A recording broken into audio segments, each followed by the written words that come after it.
normalen biltzen gea 101 pertsona, baina aurten, ez dakigu zaratik, baina bildu gea gutxi gora bera 180 pertsona.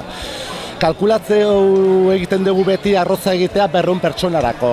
16 kilo arroza, gero oilaskoa eta txerri kostiakin iten di hau, oilaskoa eta txerri kostia itei hau uste diala 6 kilo bakoitzeko, eta gero tipula, pipar berdea, eta importantena da guretzat, ez dugu lagura botatzen, baizik eta egun bat lehenago salda iten dugu, haragia txankarrakin, ezurrekin eta bazkarikin.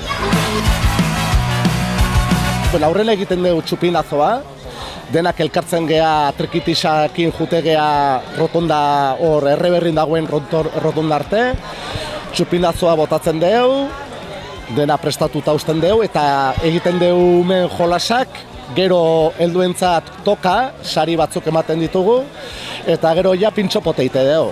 Ematen dugu txorizoa eta haragi egosia, salda egindako haragiekin, eta txorizoa aparte egiten dugu, pintxopotea eta gero baskari. Gero bingoa egiten dugu, postrearako bingo bat egiten dugu, eta gero mago bat etortzen digu umeek eta pixkate, umeek eta helduk ere ondo pasatzeko, eta sezentzuzkoa eta festa bukatze dugu.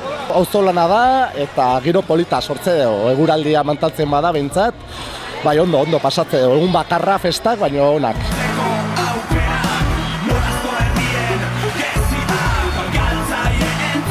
Ondo pasagea, eta hau da nire laugarren aldia hemen, eta inoiz ez dut bazkaldu hemen.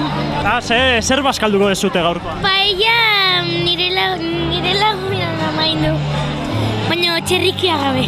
Zein erraza irabaztea, bakarrik zaudenean. Eta bazkal ondoren zer egingo duzu?